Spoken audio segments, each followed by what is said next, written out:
की 10वीं तिथि को शहद में डुबोकर श्रृंगार करते हैं। शंकर कहते हैं इसने मेरा श्रावण महीने में श्रृंगार करा है, तो क्यों ना मेरी इसका धन का श्रृंगार करके इसको कर्ज से मुक्त कर दूं, तब कर्जा चूक। कहते हैं सावन का चढ़ाया जल मनुष्य के जीवन का हर पल बदलता रहता है, हर पल बदलता। श्रावण का जल हर पल, हर घड़ी, हर क्षण आपका बदलता रहता है, सावन का जल। इसलिए सब समय पर एक लोटा जल, श्रावण का महीना 2 लोटा, श्रावण 2 लोटा जल। लोग कहते हैं शंकर भगवान दौलत दे देते हैं, लोग कहते हैं शंकर भगवान करोड़पति बना देते हैं। शिव महापुराण की कथा कहती है शंकर भगवान पर एक लोटा जल शिवालय में जाकर जो शिवलिंग पर चढ़ा रहा है, शंकर भगवान उसको करोड़पति बनाए का ना बनाए, पर ये पक्का है जो शिवलिंग पर एक लोटा जल चढ़ाता है शंकर भगवान उसको हाथ पकड़कर अपना बना लेते हैं। जब तिजोरी उसकी हो जाती है तो माल सब आपका हो जाता है, उसकी हो जाती है तो माल सब आपका हो जाता है। ये केवल श्रावण के महीने में किया जाता है, इसके सिवा कहीं कोई महीने में नहीं कर सकते। शमी के पत्ते को चाहे 21 हो, 11 हो, 51 हो, श्रावण महीने की 10वीं तिथि को उसको शहद में डुबोकर शंकर भगवान के शिवलिंग पर उसको श्रृंगार करो। केवल चढ़ाना नहीं है, जब शहद में डूब जाएगा तो वो चिपक जाएगा। शिव का श्रृंगार करो। क्या होगा इससे? तो लिंग पुराण कहती है, नर्मदा पुराण कहती है, शंकर का जब हम शमी के पत्ते को शहद में डुबोकर श्रृंगार करते हैं, शंकर कहते हैं इसने मेरा श्रावण महीने में श्रृंगार करा है, तो क्यों ना मेरी इसका धन का श्रृंगार कर इसको कर्ज से मुक्त कर दूं, तब कर्जा चूक। ये केवल श्रावण के महीने में किया जाता है, इसके सिवा कहीं कोई और नहीं। तो बाद में कहोगे कि हमको हर महीने, तो उस महीने में कर, केवल श्रावण की 10वीं, चाहे उजाले की कर लो चाहे अंधेरी की कर लो, एक ही बार करना। तो 10वीं जब तिथि है, 9 दिन पूरे होने के बाद जब 10वीं तिथि है, 10वीं शमी के पत्ते 5 दुर्वा, 5 बेलपत्र। भगवान शंकर के मंदिर में एक शमी का पत्ता, एक दुर्वा, एक बेलपत्र भगवान शंकर से अपनी कामना करके, अपना गोत्र बोलकर शंकर भगवान के शिवलिंग पर समर्पित कर। फिर दूसरा पत्ता, दूसरा शमी पत्ता, दूसरी दुर्वा, फिर शिव जी पे समर्पित कर। 5 पत्ते शमी के, 5 दुर्वा, 5 बेलपत्र समर्पित कर कर 1 लोटा जल 3 बार शंकर जी को उसी जल से 3 बार समर्पित करें। अपनी कामना कर कर चढ़े हुए जल का भाग थोड़ा सा लेकर आए, घर के दरवाजे पर, व्यापार के स्थान पर उसका सिंचन करें और हृदय से बाबा से प्रार्थना करें, बाबा तेरे भरोसे बहुत चिंता है, बहुत टेंशन है, कर्जा बहुत है, दुख बहुत है, व्यापार चल नहीं रहा, तुझे संभाल। हमारा विश्वास कहता है 3 महीने के अंदर जहां भी कथा होगी वहां आपका खुद का ब्राह्मण भेजोगे कि मेरे बाबा ने मेरा हाथ पकड़ा, मेरे शिव ने साथ। शमी के वृक्ष के नीचे, बेलपत्री के वृक्ष के नीचे अगर भूल से भी बच्चा, बूढ़ा, कोई व्यक्ति एक पार्थिव शिवलिंग का निर्माण कर लेता है, भूलवश भी उस पे जल समर्पित कर देता है, भूलवश भी उसके भाव से पुष्प या शमी पत्र या बेलपत्र भी चढ़ा देता है, तो वो इस संसार में कहीं ना कहीं सुख भोगता ही है, उसके जीवन में दुख। शमी पत्र की मूर्ता,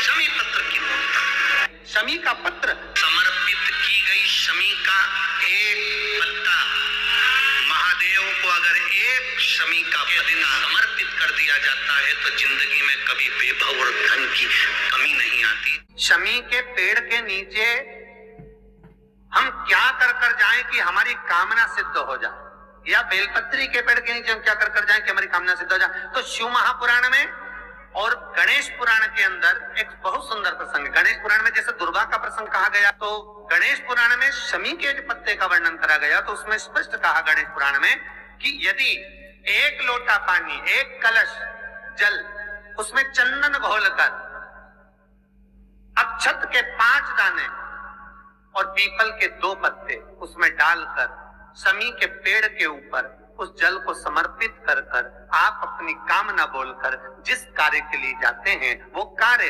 मात्र 3 दिन में सफल हो जाता है। मात्र 3 दिन लगते हैं। भारत में वर्णन आता है और महाभारत के अंतर्गत जब पांडवों को वानप्रस्थ दिया गया तब पांडवों ने भगवान से पूछा कि हम हमारे शस्त्र को, हमारे औजारों को, हमारे अस्त्र शस्त्र को कहाँ रखें। तब भगवान कृष्ण ने शमी का पेड़ बता दिया। शमी के वृक्ष के नीचे पांडवों ने अपने अस्त्र शस्त्र उस शमी के पेड़ के नीचे गाड़ दिए। शमी के वृक्ष के नीचे अस्त्र शस्त्र को गाड़ा गया। जब वानप्रस्थ पूरा हो गया, पांडव वापिस आए, शमी के पेड़ के नीचे खोदा गया और खोदने के बाद अस्त्र शस्त्र निकाले गए और अस्त्र शस्त्र निकालने के बाद पुनः कृष्ण ने पांडवों को दिए।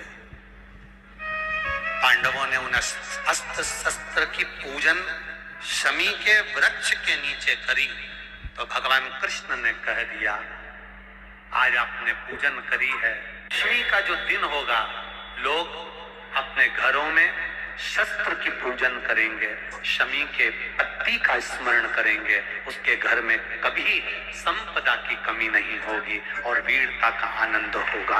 वो शमी पत्ती, ये थी शमी। और धौम्य ऋषि के पुत्र थे मंदार।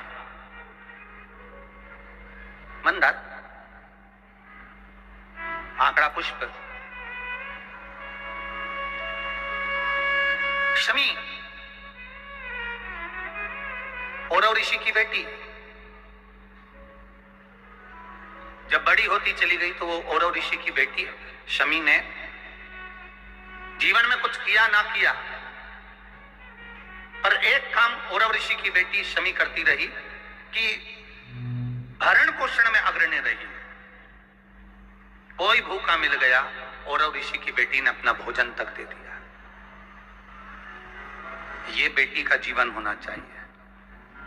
कई महाराज, औरव ऋषि की बेटी शमी उसमें की थी, अगर उसकी थाली में कुछ भी नहीं बचा चलेगा, पर सामने वाला भूखा नहीं रहना चाहिए, उसको जरूर खिला देना। ये बड़े विचित्र शब्द हैं, जरा शिव महापुराण के, इसको समझ लेना कि शमी का पेड़, जिस शमी की पत्ती में कांटे होते हैं, जिस बेलपत्र में कांटे होते हैं और जिस आंकड़े को मंदार के फूल में वो दूध होता है कि आंख में चले जाए तो आंख बेकार हो जाती है, वो दूध होता है जो जहर का काम कर जाता है, ये सब शंकर भगवान को चढ़ रहे हैं। शमी जिसमें कांटे हैं, बेलपत्र जिसमें कांटे हैं, मंदार का फूल जिसमें जहर भरा पड़ा है, धतूरा जिसमें जहर भरा पड़ा हुआ है, ये शिव को क्यों समर्पित है? ये शंकर को क्यों चाहिए? ये शंकर के पास क्यों जा रहे हैं?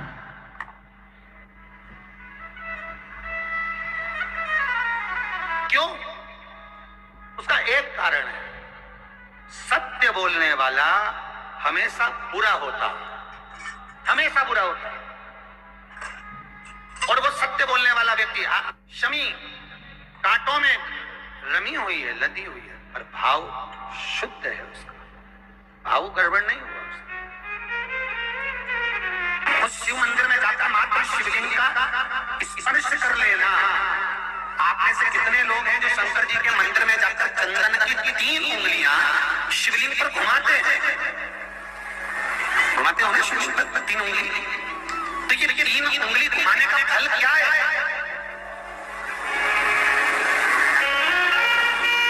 क्या फल है?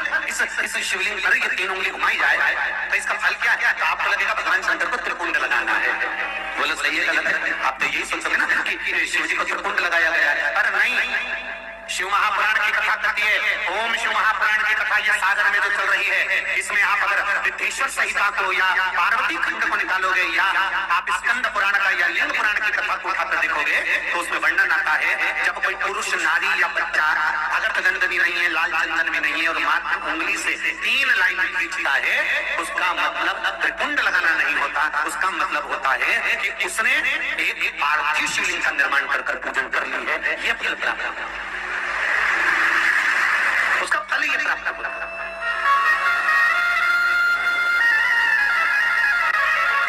अब आप तो अभी तक सोचते थे कि हमने तो चंदन लगा दिया, हम तो भगवान को चंदन की लाइन नहीं थी, हम भगवान को त्रिकुंड बना कर रखे। त्रिकुंड में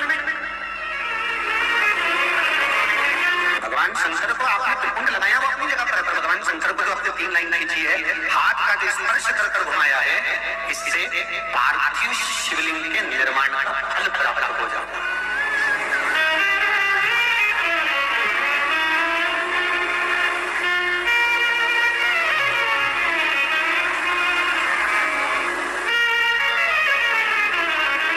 विशेष जब कामना रहती है, विशेष कामना, आज आपका मन कर गया है 108 चावल के दाने में शिव जी को चढ़ाना है,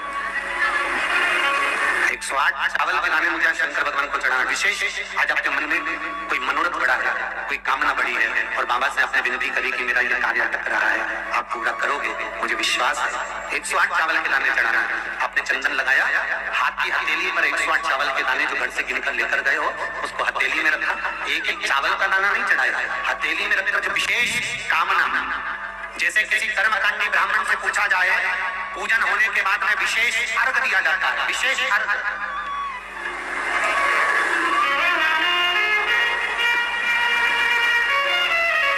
उसी तरह विशेष कामना के लिए